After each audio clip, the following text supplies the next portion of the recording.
बाजारात गेल्यावरती साधी साडी जरी घ्यायची म्हटली ना तर आपण 100 वेळा विचार करतो. आधी आपण काय विचार करतो की मग माझ्या बहिणीकडे आहे का हा पॅटर्न, माझ्या मैत्रिणीकडे हा पॅटर्न आहे का, किंवा माझ्या आईकडे पॅटर्न आहे का हा.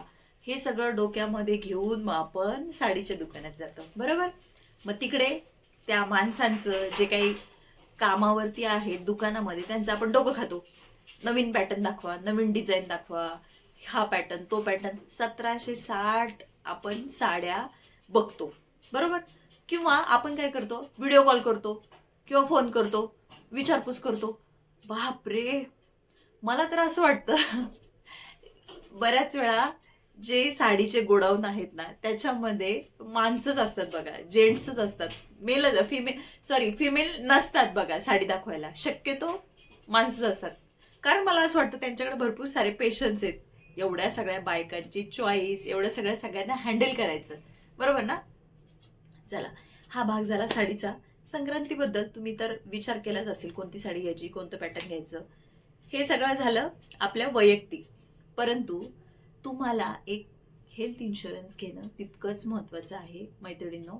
ज्यावेळेस तुम्ही लग्न झाल्यानंतर प्रेग्नेन्सीसाठी जर ट्राय करत असाल तर प्रेग्नेन्सीचा खर्च आता लाखामध्ये आहे. असं नाही बरं, 20,000 डिलिव्हरी झाली, 30,000 डिलिव्हरी झाली, अजिबात नाही. ते गावाकडं ग्रामीण ठिकाणी ते सगळं अजून होतं, इतकं नाही असं नाही.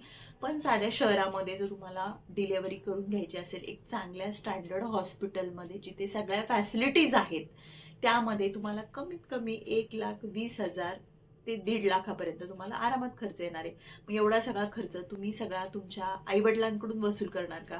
कारण आपल्याकडं आहे ना, पहिलं बाळंतपणाचा खर्च आईवडिलांनी करायचा. ही घाणेरडी प्रथा तुम्ही मोडाच, कळतंय. कारण कसं आहे, लग्नामध्ये पण भरपूर सारं लोन घेतलेलं असतं, लग्नामध्ये पण सगळा तामझाम केलेला असतो आईवडिलांनी. परंतु डिलिव्हरीचा खर्च आईवडिलांनी का बरं द्यायचा? काय गरज आहे? बाळ तुमचं, त्याला नाव भेटणार त्याच्या वडिलांचं, आणि आईवडिलांनी कशाला खर्च करायचा बरं? हे चुकीचं आहे ना. त्यामुळे सांगते मी, तुम्हाला सगळा खर्च जो डिलिव्हरीचा करायचा आहे त्याचं सुरुवातीपासूनच प्लॅन करा.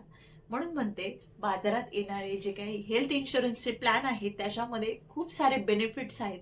तुम्हाला मी नावं सांगते: Aditya Birla, care health insurance, ICICI Lombard, Niva Bupa यांचे 1 नंबर प्लॅन आहेत. वेटिंग पिरियड सुद्धा कमी आहेत, काहींना 3 महिन्याचा, काहींना 8 महिन्याचा. सगळे डिटेल तुम्हाला ऑनलाईन भेटणार आहे. त्याच्यामुळे तुम्ही जो मोठा खर्च होणार आहे त्याचा आत्तापासूनच विचार करा. आणि तुमच्या आईवडिलांना शक्यतो त्रास नका देऊ. आणि तुमचे जर मिस्टर वर्किंग असतील तर त्यांच्या ऑफिसचा इन्शुरन्स असेलच, त्याच्यामुळे तुम्हाला आरामात मॅटर्निटी बेनिफिट भेटणार आहे.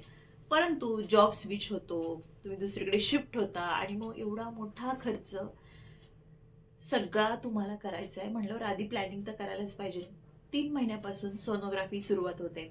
पहिली सोनोग्राफी, त्याच्यामध्ये ज्या काही विटामिनच्या गोळ्या असतात, जी काही डॉक्टरने दिलेली पावडर असते, किंवा ज्या काही बाळ वाढीच्या गोळ्या असतात, त्या सगळ्या तुम्ही जर साधं कन्सल्ट करायला गेल्या, सोनोग्राफी करायला गेल्या, 2,500-3,000 रुपये कुठे नाही. म्हणजे मला तर असं वाटतं 9 महिन्यापर्यंत तसेही 20-21,000 रुपये तर आरामात जात असतात, 20-25,000 रुपये, माझा एक्सपिरियन्स सांगते. आणि डिलिव्हरीचा खर्च हा वेगळाच, बरोबर. त्याच्यामुळे सुरुवातीपासूनच प्लॅन करा. आणि खूप सारे प्लॅन बाजारात आहेत. फालतू खर्च करायच्या नादास लागू नका. साडी, दागिने, आवडीच्या शॉपिंगच्या गोष्टी ह्या सगळ्या तुम्ही घ्याच, परंतु मॅटर्निटीसाठी पैसे तुम्ही साचवा. कारण की घरच्यांनाही थोडंसं बरं वाटेल की चला हिने पैसे साठवलेत, किंवा हिने काहीतरी पॉलिसीचा विचार केलाय, पॉलिसीसाठी ही ट्राय करते. आणि घरच्यांना तुम्ही समजून सांगाल त्यावेळेस ते तुम्हाला पटेल, त्यांनाही पटेल, आणि पॉलिसीचा प्लॅन तुम्ही लवकरात लवकर घ्याल अशी आशा ठेवते. आणि मी जी सिरीज चालू आहे त्याला तुम्ही भरभरून साथ देणार आहात, मला हे 100% माहिती आहे.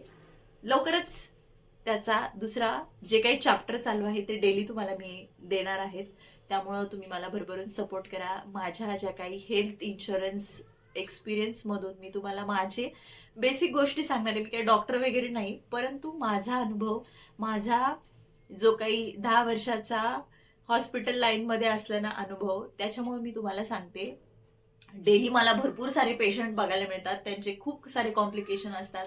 कोणाकडे ID कार्ड नसतं, कोणाकडे म्हणजे इतक्या आड्याण्यासारख्या करतात ना शिकलेल्या मुली सुद्धा. बरं, तुम्ही असं नका करू.